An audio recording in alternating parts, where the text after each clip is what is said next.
Welcome, everybody, to the American Space Museum. I'm Marquette. We're so glad that you're with us to stay curious today. On this middle of the June 14th, 2023, we're going to talk about three women space pioneers that all led their country to space for the very first time, and all of those major space missions of women occurring in the month of June. So, got Marty Winkle, my co-producer on the Streamlabs program here. Fingers crossed that no hiccups today, as we've had a couple days of smooth sailing.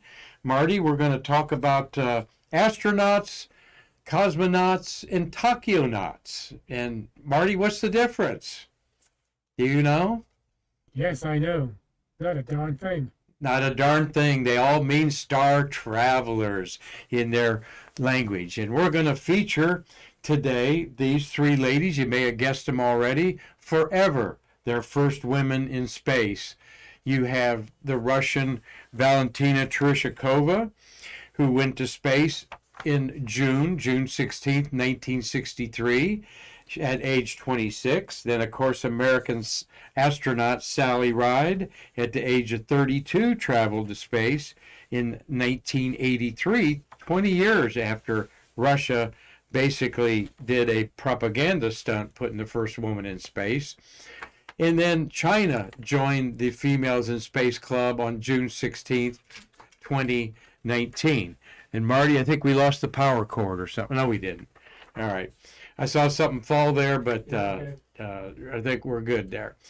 So these three women pioneered their and inspired their generation, respective generation of women in space.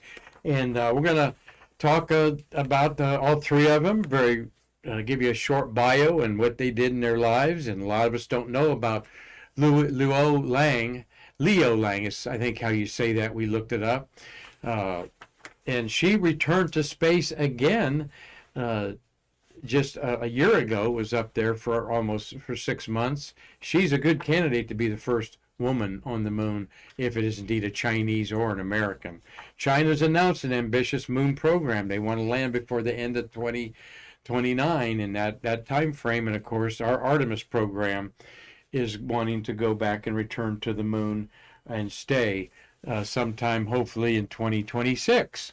So, but isn't it interesting that all three of these pioneering women flew in the month of June, two of them 49 years apart, the Russian and the Chinese, and then Sally Ride will be celebrating that. And a lot of things going on for Sally Ride's 40th anniversary of her space mission. Of course, she passed away about a decade ago.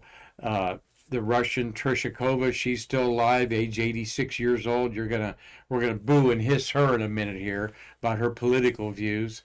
And of course, the Chinese tachyonaut is in queue to go to space again. So let's look a little bit here at Valentina. We've talked about her many times on our 4 years of doing Stay Curious. She came from nothing, basically. Parachuting took her into space. She learned, was chosen out of a parachuting school, and that'll become real evident here in just a minute. When she was chosen as a Russian cosmonaut, the men didn't like it. There's Yuri Gagarin on the right and Bakovsky on the left, who was orbiting the Earth 2 days before Valentina was launched. On this date in history, June 14th, the guy on the left was orbiting Earth in a Vostok spacecraft by himself. She was launched on the 16th to not rendezvous, but basically be up there and brag about a rendezvous possibly, though they communicated the 3 days she was up there. They never really saw each other up close, as they were miles and miles apart. Well, Valentina also, there she is in her spacesuit. She spent 3 days in space. Her call sign was Chaka, seagull. He was called the Hawk. So you had the Hawk and the Seagull orbiting space. And that was quite a Soviet space spectacular in June 1963, as America had not orbited their two-man Gemini spacecraft yet.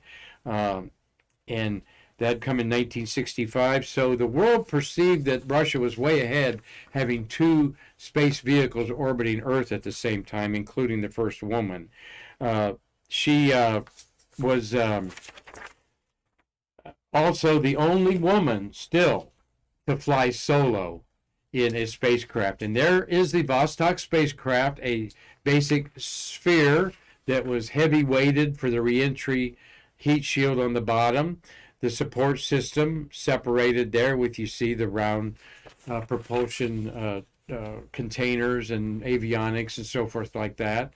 And when they re-entered the Earth's atmosphere and the parachutes came out over the Vostok spacecraft, they parachuted out. They were ejected out of the spacecraft in a MiG fighter jet style ejection seat, as you see in this illustration, and then landed on their own 2 feet.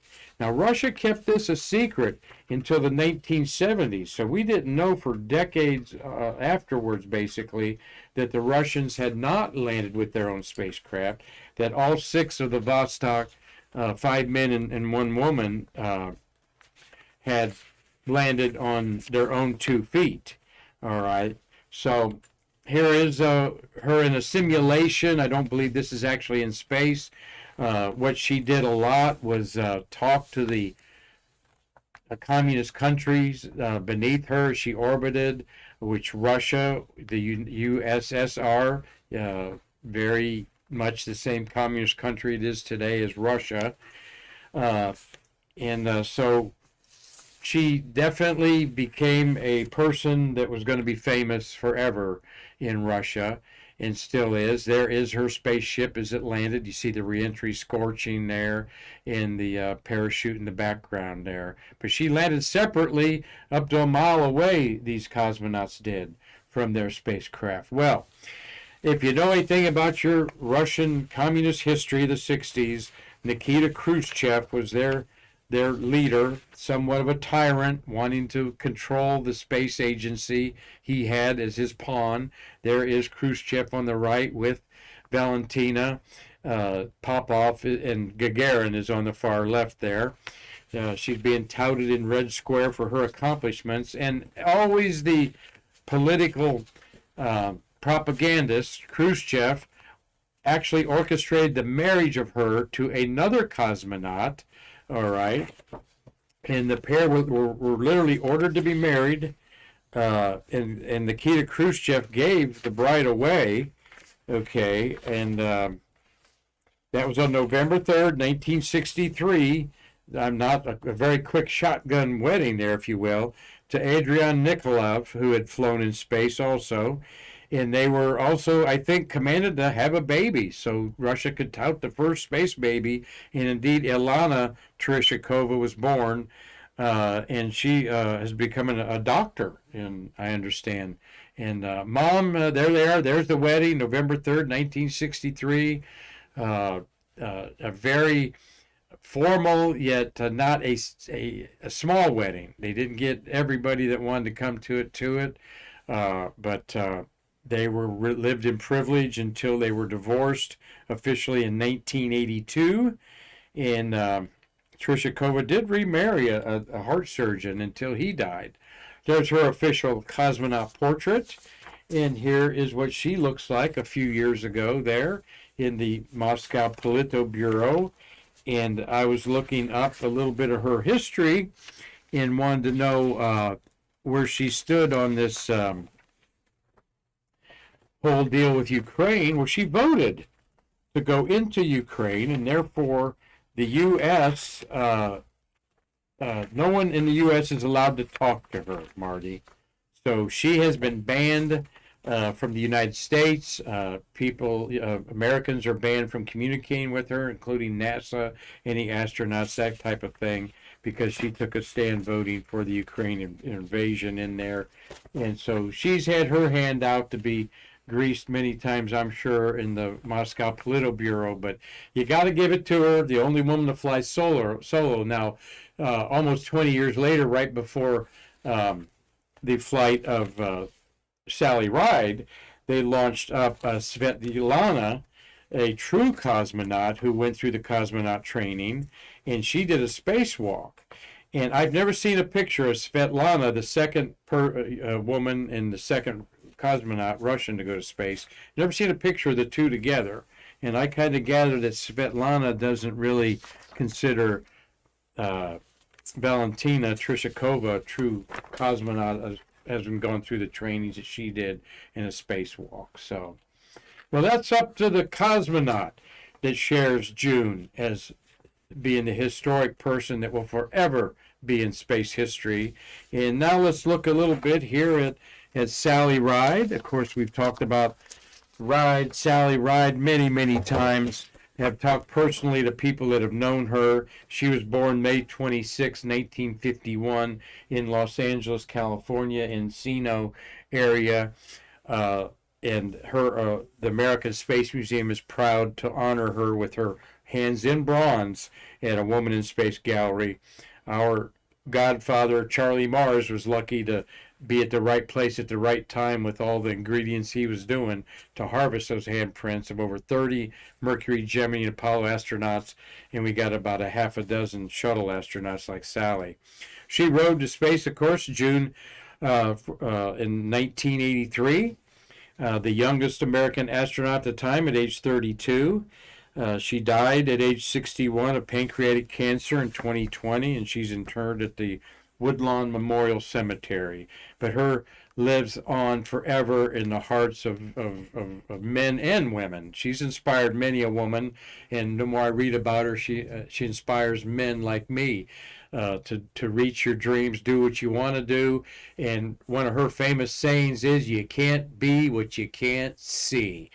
And we'll reprise that here in just a minute. She flew to space twice. She went back up on 41G. Bob Crippen was her commander both times. She was on site for Kathy Sullivan to do the first spacewalk by an American woman. There, Sally is in space.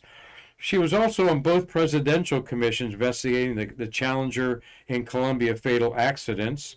And then she created the Sally Ride Science Center in San Diego and co-wrote 6 acclaimed children's books. All right. Young girls need to see role models in whatever careers they may choose. You can't be what you can't see. I love that saying by Sally Ride.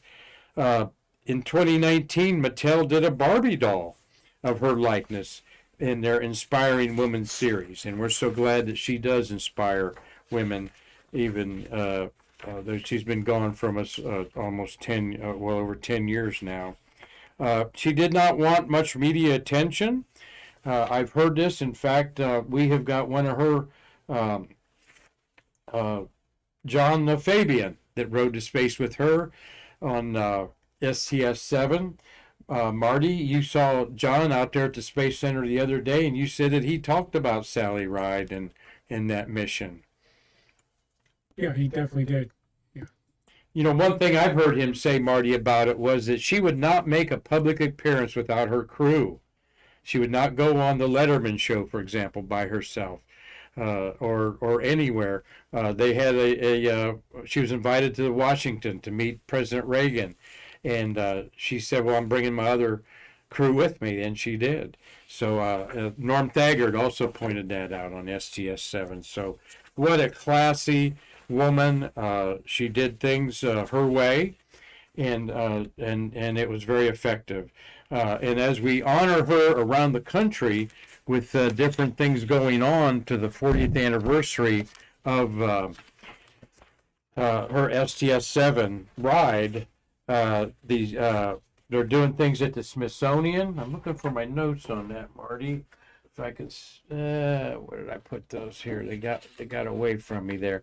The Smithsonian this weekend's having all kinds of things. Here's a statue that I believe was put in Philadelphia somewhere. Another statue is going to be unveiled. And where's that at? I read that, and there's another statue to be unveiled. Shame on me. I have a habit of leaving some of my notes at the desk there. Those I don't think I printed out, Marty. Well, that was from yesterday's show, though. But irregardless there, Sally Ride is going to be well remembered at the Kennedy Space Center as starting tomorrow. They're having a tea and panel discussions with astronaut women of note, including Kathy Thornton, I know is going to be there, as well as Kay Heyer. Both are familiar with the American Space Museum. And they're going to talk, without a doubt, about Sally Ride and how she and the first 6 American female astronauts inspired this new generation of Artemis women going to the moon. Yeah, Marty. Mark, we were told that Sally Ride's sister will be there also. Excellent. Her sister's going to partake in this. Tomorrow is some panel discussions. Friday is another event that they're doing to tout NASA Women in Space and the 40th anniversary of Sally Ride going to space. So it's just untold that the number of monuments, schools, bridges, institutions, scholarships, and so forth that are named after the great Sally Ride. It just warms my heart to, that she'll never be forgotten. And of course, we have here proudly the second most worn handprints in the museum next to Neil Armstrong's. And this lady was a very petite lady. Her hands go to about my palms, folks, on there. But Sally Ride, you will never, ever be forgotten in American history and the American space program. And let's move on to our final June record breaker, shattering the glass ceiling for women in China. Marty, this woman, Liu Yang is how I'm going to go with it there. She was chosen out of 500 million Chinese women. Holy cow. There's not even 500 men and women in America. All right. Of course, we know that country's got over 1 billion human beings, and she was chosen to be China's first space heroine, and she flew to space at age 33 in 2012. All right. Then she returned to space just last year to a space station to spend 6 months up there. So she has 195 days in space. All right. And she flew on Shenzhou 9, which is a holy spaceship, I think is how that, or heavenly spaceship, in 2012. And then she went to the Tiangong space station on Shenzhou 14 in 2022 and spent 6 months up there. She did a spacewalk. Let's look at this lady there. There she is. Hard to find a lot of information about it, but it got me digging around. And she actually has 2 children. She had 1 child when she went to space, and then she bore another one and has gone to space twice, all right. Born October 6, 1978 in Shenzhou, Henan, China. She was a military transport pilot, all right, and became very proficient in her job and excelled in being tested, and also excelled in public speaking, because the Chinese knew that she had to, quote, sell well to the press its heroine. So that was important to her. They launched their space tachionauts from the Gobi Desert at Wakhan is the name of it there. And when she went to, she wasn't inspired. She didn't aspire to be a tachyonaut as a child. She was a chess champion in her hometown and once dreamed of being a lawyer, a bus conductor, or an office lady before the People's Liberation Army Air Force came to her city to recruit pilots in her final year of high school. They could see what a hard worker she was, and she went to the top. It is claimed that Chairman Mao of China came up with the saying that women hold up half the sky, human space missions without women are incomplete. All right. And that's they say it's a Chinese proverb that Mao Zedong popularized, so be it. But we'll go along with that. If women hold up half the sky, heck yeah, we need them involved, just like in America. Lou said that when she went to space for her second time, my girl and boy asked me to take more photos of the universe so they could share their blessings with them in the stars during the space trip, she said in an interview. I will do what I promised them. You could be looking at a woman that walks on the moon there, Marty, and you might put your bets on that she could be the first one. There she is in her space suit, ready to be blasted off into space. Interestingly enough, her husband is he worked at the Ground Command Center for Chinese space program, but in the story I said, it says he takes all the housework and looks after their children during her absence. So she's back on Earth now, but she carried out a spacewalk, the second woman to do that for 6 hours, did a bunch of tasks up there, and I just think it's great to get not a Chinese woman involved. Look at how the Chinese, just in their first 10 years of their space age, put a woman up to their first space station in the first 3-person crew that went up there. So kudos to them for breaking down the sexist barrier early in China there. And there again, our women there, take that where's that banner on there, Marty? That button that Doug Forrest is watching. Carlton Bailey, thank you, Carlton. I just saw you out there with those peanuts in your hand, feeding all those squirrels out there. It's too hot for them out there. Get them underneath the shade there, Carlton. Robert Law, we appreciate you watching us, our friend up there in Dundee, Scotland. Dave Stangy, hope you're enjoying a big blue Michigan day up there. Bill Whiting, he's looking at the green for the Spartans there in Michigan in his yard. Glad that Bill's going to be, I understand Bill might be back next week. Hope to see you soon, Bill, here at your condo. Hazel Banks is great talking to you. And we've got Tom Usiak in Pennsylvania. Thomas from Kennedy Space Center. That could be the infamous Nick Thomas watching. Could it be? And Chalked is watching. Hey, Chalk up that cue stick. Let's break out a 9-ball tournament there. And Litza Della Porta, thank you for watching there. Litza, I got to look up where you're from. I know you're in Europe, and I think she's in Romania or Ukraine there, Marty. But we appreciate everybody's interest in watching today's Stay Curious program about the forever first women of space. There you have it, Valentina Tereshkova, Sally Ride, and Louis Yang. They will forever be in the annals of their history as the woman pioneers, as they so rightfully deserve. For going into space is not easy. It's making it look easy, but believe me, it's not, and it takes a lot of effort, and for these women to do it. And we've got 9 women, Marty, of the Artemis program. Marty and I were talking about that we're going to whip up a program to feature the 9 women of Artemis, and kind of maybe put in a hat who we think's going to be the first woman to walk on the moon. We may have to wait 3 or 4 years to do that, but hopefully Stay Curious will be around, Marty, to witness that and share that with everybody out there. So, well, thank you for a good job, Marty. We got through another Streamlabs program without any of our glitches, so maybe we're doing the right thing finally. But we know that you're doing the right thing by staying curious with us weekdays, Monday through Friday. Please tell your friends to watch us on YouTube.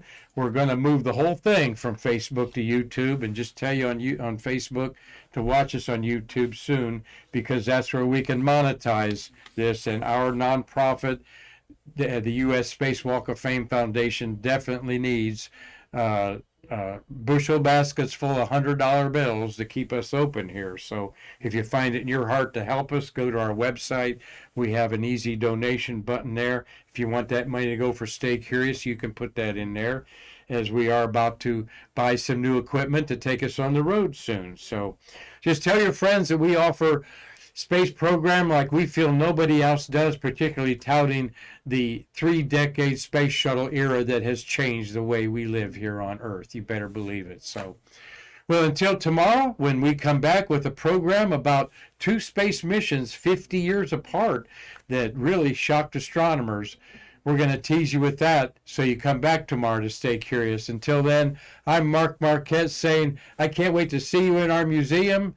Like I did, who'd I see? Alec King, and from Kentucky. Can't wait to see you, like I do some of you in here, to what? To bridge the space between us.